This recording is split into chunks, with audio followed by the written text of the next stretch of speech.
Hello, good morning everyone, welcome back to math Samadhan Manch. Math Samadhan मंच में आप सबका एक बार फिर से स्वागत है। तो चलिए आज की क्लास को हम स्टार्ट करते हैं और आज का क्लास हमारा सिंपल इंटरेस्ट का अगला टाइप में चलेंगे।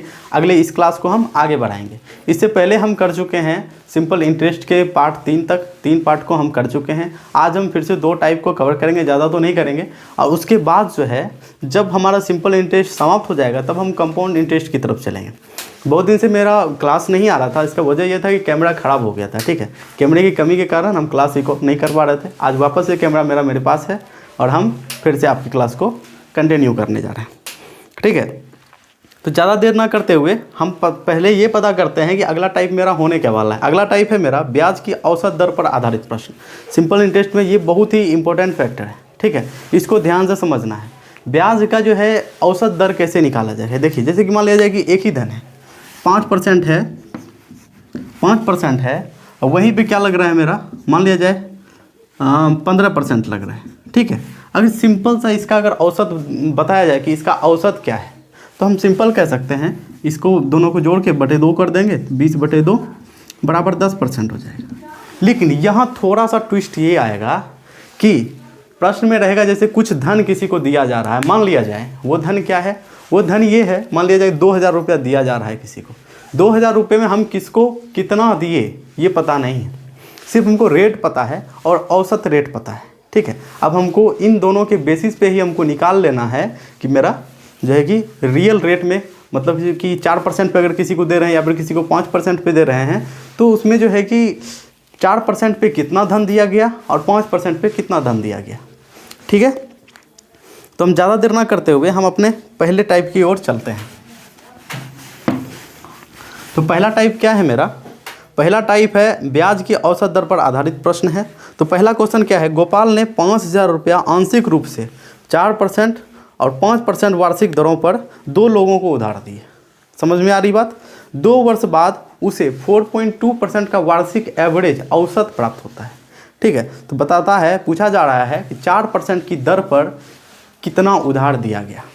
ठीक है, तो हमको ये निकालना है। इसको हम सिंपल सा निकालेंगे एलिगेशन के नियम पे। इसको हम जो है द्विघात समीकरण से भी निकाल सकते हैं, लेकिन वो बहुत ही लॉन्ग मेथड आ जाएगा। हम समझेंगे मिश्रण के नियम पे इसको कैसे बनाते हैं। मान लेते हैं हम, मेरे पास क्या है क्वेश्चन कि मेरे 5000 रुपया किसी को दिया जा रहा है। कितना हज़ार रुपया दिया जा रहा है, 5000 रुपया दिया जा रहा है। मान लिया जाए किसी को ए को दिया और बी को दिया, 2 लोगों को दिया जा रहा है, ए को और बी को। एक को दिया गया 4% के दर पे और दूसरे को दिया गया कितना, 5% के दर पे। ठीक है, इतनी बात आ रही है समझ में। लेकिन एंड ऑफ द ईयर हम कह सकते हैं एनुअल जो रेट मेरा प्राप्त होता है, एनुअल जो ब्याज प्राप्त होता है वो इसका 4.2% होता है। कितना होता है, 4.2% होता है, 2% होता है। ठीक है, अब इसको हम एलिगेशन के नियम पे बनाएंगे और डायरेक्ट इसको हम अनुपात में बांट लेंगे। जब मेरे पास अनुपात आ जाएगा तो हम आसानी से पता कर सकते हैं ए को कितना दिया गया और बी को कितना दिया। क्वेश्चन में क्या पूछा जा रहा है, ए को कितना मिला, 4% के रेट पे कितना मिला। ये इधर इन दोनों का अंतर यहाँ लिखेंगे 0.2%। ठीक है, और इन दोनों का अंतर यहाँ लिखेंगे, कितना हो जाएगा 0.8%। पॉइंट खत्म। ठीक है, ये कितने बार में कटेगा, 4 बार में, और ये कितने बार में, 1 बार में। तो अनुपात मेरा क्या आया, A/B का अनुपात क्या आया, 4:1। ठीक है, इन दोनों का रेशियो क्या आया, 4:1। तो हम समझ जाएंगे ये 4 इसका चौथा भाग और इसका पहला भाग। ठीक है, इस तरीके से डिस्ट्रीब्यूट हुआ है। तो हम देख लेते हैं यहाँ पे कि जैसे कि इन दोनों को जोड़ेंगे तो अनुपात कितना आता है, अनुपात 5 बराबर कितना, 5000 है। वहीं पे इसलिए अनुपात 1 बराबर कितना हो जाएगा, 5000 कटेगा तो कितना हो जाएगा, 1000। इसको कटा सकते हैं डायरेक्ट, 1000 हो गया। और वहीं पे हम बात करते हैं ए को कितना मिला, ए को कितना मिला है, अनुपात है 4, तो 4 बराबर कितना हो जाएगा, अनुपात 4 बराबर कितना हो जाएगा, 4 गुना 1000 कर देंगे तो क्या आ जाएगा मेरा, 4000। ठीक है, क्वेश्चन तो ये पूछा जाए ना, 4% पे कितना धन दिया गया। ठीक है, तो 4% पे ए द्वारा कितना धन दिया गया, 4% पे तो 4000 दिया गया। वहीं पर अगर पूछा जाता बी द्वारा तो 1000 हो जाता, क्योंकि अनुपात 1 बराबर कितना है, 1000। मेरा आंसर क्या हो गया, रियल आंसर 4000। कोई दिक्कत है, दिक्कत तो नहीं होना चाहिए। अगर दिक्कत होगा भी तो अगले क्वेश्चन में वो क्रिस्टल क्लियर हो जाएगा। ठीक है, इसको हम मिटाते हैं।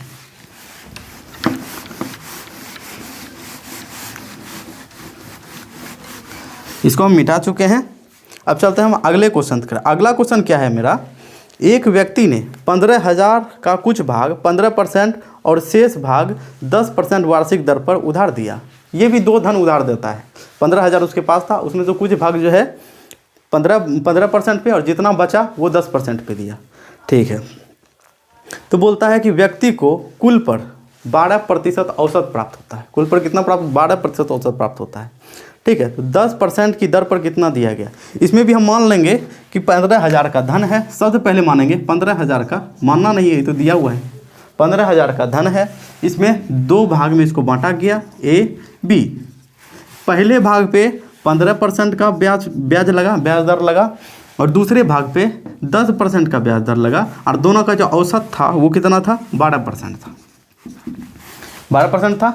और जब ये 12% है तो इन दोनों का क्या करेंगे हम लोग, अंतर निकालेंगे। इसका अंतर यहाँ लिखेंगे 2 और इन दोनों का अंतर यहाँ लिखेंगे 3। मतलब ए को 2 मिला, अनुपात 2 मिला, और बी को अनुपात 3 मिला। ठीक है, तो ए को कितना मिला, 2 मिला, बी को 3 मिला। हम x मान के भी बना सकते हैं, कोई दिक्कत नहीं है। ठीक है, तो हम लेते इन दोनों को जोड़ते हैं तो यहाँ 2:3 होता है मेरा, तो 2:3, तो अनुपात 5 बराबर कितना है यहाँ मेरा, 15,000। इसलिए अनुपात 1 बराबर कितना हो जाएगा, देखिए तो 3,000। वही में हम बात करते हैं कि तो अनुपात 2 बराबर कितना होगा, 3 दूनी 6,000, और अनुपात 3 बराबर 3 दिया 9,000। तो पूछा जाए कि 10%, मतलब बी वाले का पूछा जा रहा है, 10% पे कितना दिया गया। 10% का यहाँ पे रेशियो क्या निकालना है, 3। तो इसलिए अनुपात 3 बराबर कितना आ जाएगा, 3 गुना 3,000 बराबर 9,000। कोई दिक्कत है, क्लियर आ रही बात समझ में। ठीक है, तो हम ज़्यादा देर ना करते हुए आगे बढ़ते हैं और इसको ज़्यादा लंबा ना खींचते हैं। और ठीक है, इसको हम, ऐसा क्वेश्चन जब भी आएगा इसको हम मिश्रण के नियम पे ही बनाएंगे। सबसे आसान यही होगा और सबसे शॉर्ट, जैसा कि हम आपको हमेशा आसान तरीका और शॉर्ट तरीका बताते हैं। कट कर दो, कट कर दो, कट कर दो, लाइट मोड में डाल दो, लाइट मोड में डाल दो। कोई बात नहीं, कोई बात नहीं, कट हो जाएगा, आराम से कर लो। कट नहीं करना है, बैक मत जाना, सिर्फ बैक चला गया क्या, फ्लाइट मोड हुआ, हाँ कि आएगा फिर से फ़ोन। अच्छा कोई बात नहीं, रिकॉर्डिंग चल रहा है ना, चलिए कोई बात नहीं, थोड़ा फ़ोन आ गया था रास्ते में। ठीक है, कोई बात नहीं। अब दूसरे टाइप की ओर चलते हैं हम। अगला टाइप क्या है मेरा, जब ब्याज की बहुत सारी दर हो। ठीक है, जैसा कि हम बता चुके हैं, अब अपना कॉन्सेप्ट आने वाला है, अपना वाला कॉन्सेप्ट आने वाला है जो कि ब्रॉडर लेवल पर यूज़ होगा। ठीक है, बड़े लेवल पर उसका यूज़ करेंगे हम लोग, जो कि हमारा कॉन्सेप्ट था पुराना वाला जिसको हम फिर से एक बार दोहराएंगे उस कॉन्सेप्ट को, क्योंकि इसको समझने के लिए उस कॉन्सेप्ट को समझना बहुत ज़रूरी है। अब वो सिर्फ और सिर्फ कॉन्सेप्ट है, यकीन मानिए वो कोई ट्रिक नहीं है, लेकिन ट्रिक का बाप है। ठीक है, तो चलिए अगला क्वेश्चन चलते हैं हम लोग। अगला टाइप क्या है मेरा, जब ब्याज की कई दरें हैं। पहला क्वेश्चन क्या है, एक व्यक्ति बैंक से 8,000 पर इस शर्त पर उधार लेता है कि पहले 5 वर्ष, पहला जो 5 वर्ष चलेगा उसमें 6% का ब्याज लगेगा। ठीक है, फिर से भाई अगर आपको 3 वर्ष का और चाहिए तो अब 8% लगेगा। ठीक है, तो उसके बाद जो है 8 वर्ष के लिए और चाहिए, इसके बाद 8 वर्ष के लिए 10% का साधारण ब्याज लगेगा। बोले ठीक है, यदि वह 12 वर्ष के अंत में उधार लौटाएगा तो पूछा जा रहा है कि ब्याज कितना देना पड़ेगा। सिंपल सा हम लोग क्या करेंगे, अलग अलग तरीके से निकालेंगे, वो नहीं करेंगे। ठीक है, अलग अलग नहीं करेंगे हम लोग, सिंपल से इसको पहले समझते हैं। मान लिया जाए वो कितने वर्ष के बाद ब्याज लौटाता है, 12 वर्ष के बाद। कितने वर्ष के बाद, 12 वर्ष के बाद। सबसे पहले इसको समझना है, 12 वर्ष के बाद ब्याज लौटाया जा रहा है, तो शर्त क्या था, पहला जो 5 वर्ष होगा, इसी में से पहला जो 5 वर्ष होगा उस पर कितना ब्याज लगेगा, 6% लगेगा। ठीक है, बोलता है इसके बाद अगला 3 वर्ष अगर चाहिए आपको, अगला 3 वर्ष चाहिए, अगला कितना वर्ष चाहिए, 3 वर्ष चाहिए, 3 वर्ष, 5 वर्ष इधर है और ये कितना है, 3 वर्ष, तो क्या लगेगा आपका 8% ब्याज दर लगेगा। कितना लगेगा, 8%। देखिए तो इस 12 वर्ष में 5 दिन 8 वर्ष यूज हो चुका है। ठीक है, बोल रहा है अगले 8 वर्ष के लिए कितना लगेगा, 10% लगेगा। ठीक है, अगले 8 वर्ष के लिए कितना लगेगा, 10% लगेगा। लेकिन मेरे पास बचा कितना है, अगला देखिए 5 3 8 यूज हो चुका है, अगला 4 वर्ष के लिए हमको चाहिए, क्योंकि 4 वर्ष के बाद तो बोल रहा है कि लौटा देना है, नहीं तो 4 वर्ष के लिए अगला जो 4 वर्ष मेरा रिमाइंड बच गया वो क्या कह रहा है, कितना लगेगा उसमें, 10% ब्याज दर लगेगा। कितना % ब्याज दर लगेगा, 10% लगेगा, ठीक है, कोई दिक्कत नहीं है। अब जो मेरा फाइनली रेट लगेगा 5 वर्ष तक, देखिए यहाँ पे 5 वर्ष तक 6% लगा, तो कितना परसेंट लग गया टोटल? 30% लग गया, 6 पंचे 30% लग गया। नहीं, इस धन का जो भी धन था मेरे पास, कितना था धन? देखिए धन, देखिए क्वेश्चन में कितना है, 8000 है, इसको ध्यान रखना है, ठीक है, 8000 धन है। तो हम क्या किए, 6 पंचे 30% मेरा इसी 8000 का देना पड़ेगा। फिर अगला जो 3 वर्ष था 8% करके 3 वर्ष तक देंगे, तो हमको देना पड़ेगा इसका 24% देना होगा कि नहीं?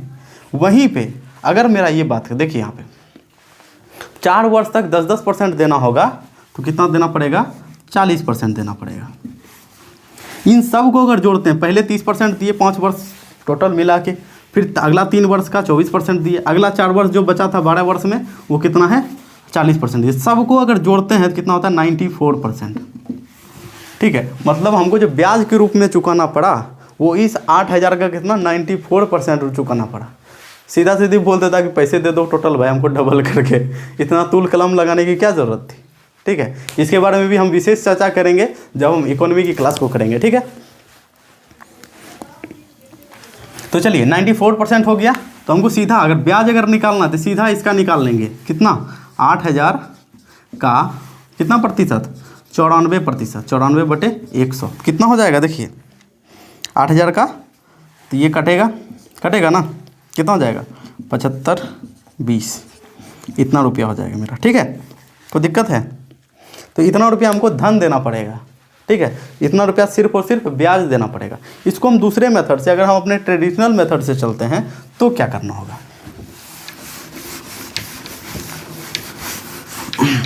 तो हम लोग पहले क्या करते हैं? पहले हम लोग करेंगे मूलधन गुना समय गुना मूलधन गुना समय गुना दर बटे 100, ठीक है। ब्याज बराबर क्या होता है? मूलधन गुना समय गुना दर बटे 100। तो पहले करना होगा हमको 8000, ठीक है, का, ठीक है, 8000 का कितना? पहले 5 वर्ष के लिए 6%/100, ऐसा करना होगा। फिर इसको प्लस करेंगे, फिर करेंगे 8000 का, ठीक है, 3 वर्ष के लिए कितना लग रहा है? 8%/100। फिर इसको प्लस करेंगे 8000 का, ठीक है, अगले 4 वर्ष के लिए कितना लग रहा है मेरा? 4 वर्ष ही बचा ना 12 वर्ष में, गुना 10/100। इसको कटाएंगे, इसको कटाएंगे, इसको कटाएंगे, मतलब बहुत ज़्यादा गुना करेंगे ना, तब जाके आएगा मेरा 7520 रुपया, ठीक है। इतना करने की क्या ज़रूरत है? डायरेक्ट हम लोग करेंगे। देखिए हम लोग डायरेक्ट क्या करेंगे? डायरेक्ट करेंगे, क्या करेंगे? देखिए पहला तो क्या करना है हमको, 5 वर्ष के लिए कितना लग रहा है? 6%, 5 गुना 6। फिर क्या लग रहा है? 3 वर्ष के लिए 8%, 3 गुना 8। फिर क्या लग रहा है? देखिए तो फिर क्या लग रहा है? 4 वर्ष के लिए कितना परसेंट? 10%। तो इस सबको गुना करेंगे, 30, 24, ये कितना? 40, सब जोड़ के हो गया 94%। सीधा सीधी हमको 8000 का क्या करना है? का 94% निकालना, 94/100 निकाल लेंगे, ये कितना हो जाएगा? 7520। ये तो हो जाएगा मेरा आंसर। कोई दिक्कत है? होना तो नहीं चाहिए। इससे 7520 है, मतलब 7520, 7520। कोई दिक्कत है? अब तो बिल्कुल नहीं होना चाहिए, हम उम्मीद नहीं करते हैं इस गलती का, ठीक है। अब इसी तरीके का एक दूसरा क्वेश्चन भी कर लेते हैं, इसके साथ आज के क्लास को हम समाप्त करेंगे। एक साथ दूसरा क्वेश्चन क्या है मेरा? देखिए इस बार थोड़ा सा उल्टा है। क्या है? थोड़ा सा उल्टा है। देखिए पूछा जा रहा है किसी धनराशि पर पहले 2 वर्ष के लिए 4% लगता है, फिर अगले 4 वर्ष के लिए 6% लगता है, और अगले 8 वर्ष के लिए, ठीक है, सॉरी, और इससे अधिक समय के लिए जो होता है वो 8% लगता है। यदि 9 वर्ष का कुल साधारण ब्याज जो है कितना है?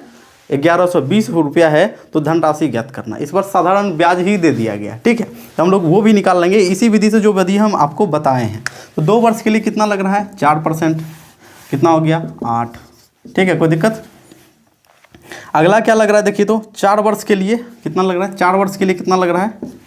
6%, कितना हो गया? 24, ठीक है, 24%, ठीक है।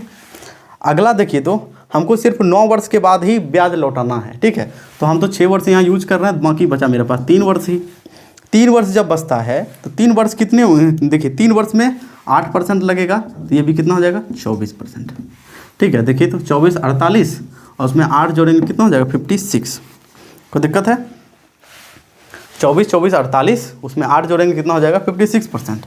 अब हमको करना क्या है, अब हमको ये करना है कि सीधा सीधी हम निकाल लेंगे कि ये 56% बराबर साधारण ब्याज, यही ना मूलधन का इतना ही है ना साधारण ब्याज। मान लेते हैं मूलधन x है का 56/100 बराबर क्या हो गया साधारण ब्याज। साधारण ब्याज कितना है 1120 है। ठीक है, कटेगा देखिए तो ये कितने बार में कटेगा 20 बार में कटेगा, तो x बराबर कितना हो गया 2000 हो गया।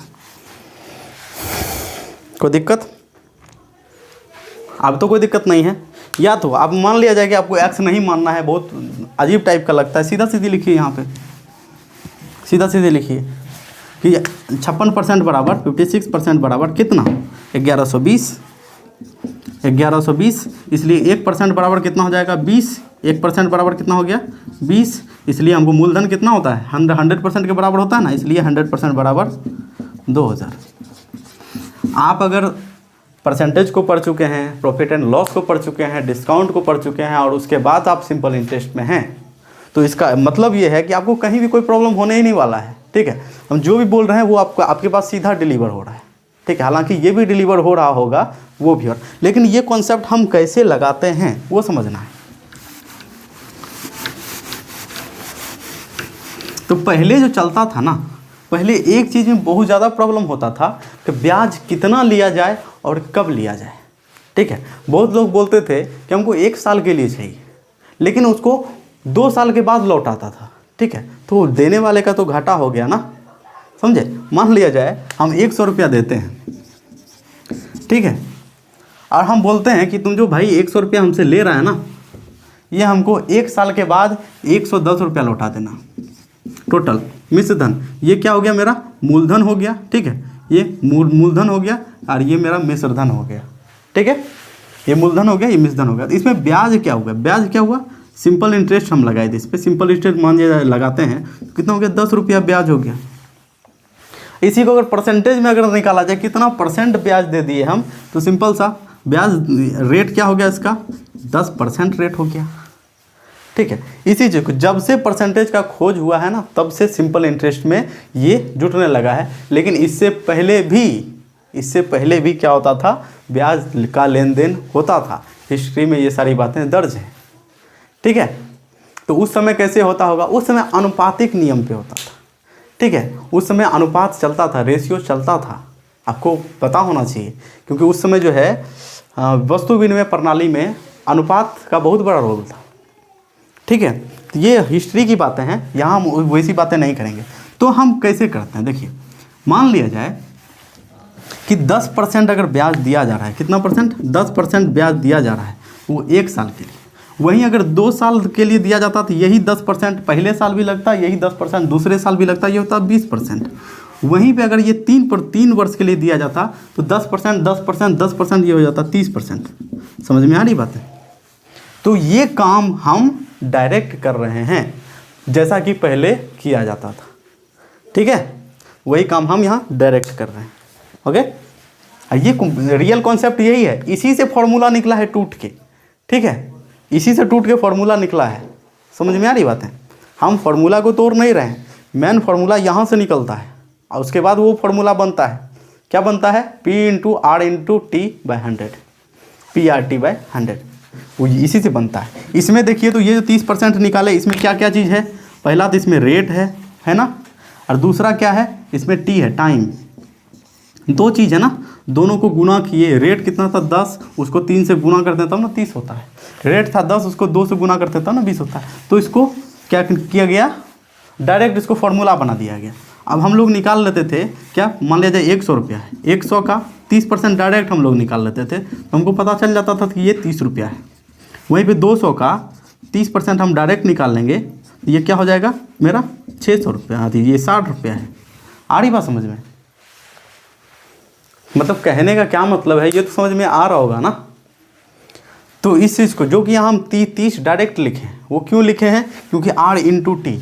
ठीक है, आप जान रहे हैं ये क्यों करते हैं, क्योंकि ये करते हैं सिंपल इंटरेस्ट में ऐसा ही होता है। पहले वर्ष 10% लगा, दूसरे वर्ष भी 10% लगेगा और तीसरे वर्ष भी 10% ही लगेगा। ठीक है, तो ज़्यादा दिन हो गई थी, इसलिए मैंने सोचा कि आपको एक बार रिवाइज करवा दिया जाए अपने प्रोसेस का और अपने कॉन्सेप्ट का। ठीक है, अब इसी के साथ मिलते हैं हम अगले क्लास में, जिसमें हम अगले टाइप को, इसी क्लास को आगे बढ़ाएंगे। ठीक है, तो तब तक के लिए हंसते रहिए, मुस्कुराते रहिए। जय हिंद।